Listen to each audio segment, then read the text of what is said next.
علیہ وسلم کے زمانے میں خواتین مسجد کو جایا کرتی تھی، تو آج کیوں پابندی؟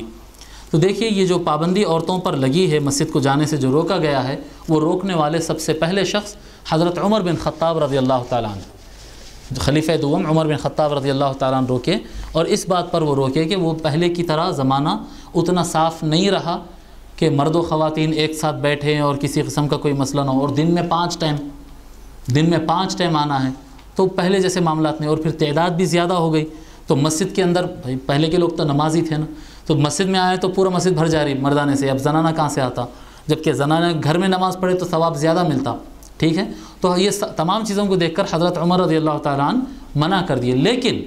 کیونکہ حضور صلی اللہ علیہ وسلم اس کی اجازت دیے ہیں اور حضور کے زمانے میں ہوتا تھا، آج بھی اگر مسجد کے اندر بے پردگی کا امکان نہ ہو، پردے کا مکمل امکان ہو اور خلط ملط ہونے کا امکان نہ ہو، تو آج بھی عورت مسجد میں نماز پڑھ سکتی ہے۔ شریعت پابند نہیں کرتی، شریعت وہیں پر منع کرتی ہے جہاں پر